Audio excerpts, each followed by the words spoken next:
China encourages domestic AI startups to refrain from acquiring NVIDIA AI chips to reduce dependency on the West.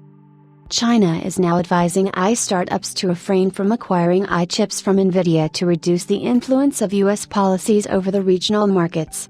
China is taking measures to bring production of AI compute power to domestic markets, urges startups to switch to in-house alternatives. The Biden administration gave it all to suppress the growth of the AI industry in China, whether that involves restricting local semiconductor developments or even amending export policies to refrain from China getting access to high-end AI hardware.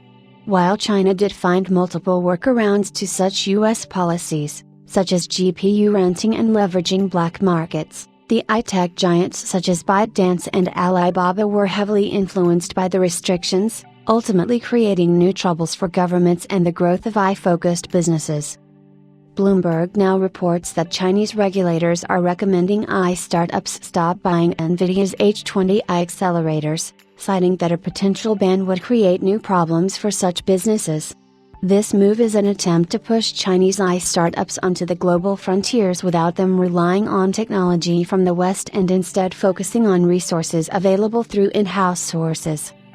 We recently reported on the possibility that the U.S. government might ban the export of NVIDIA's H20 AI GPUs to China despite them being China compliant initially. Not just this, but the Biden administration has taken several efforts to thwart the Chinese AI markets by banning a series of NVIDIA's accelerators and equipment, such as the A100S and the H100S.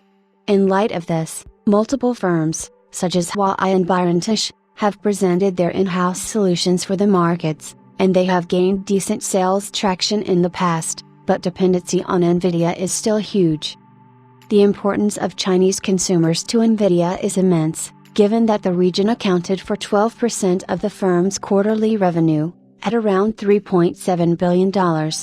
So, Team Green can't afford an all-out export ban, but looking at how the situation is proceeding, either NVIDIA would have to introduce a compliant solution every time it sees a policy revision, or they might have to bid farewell to their business in China.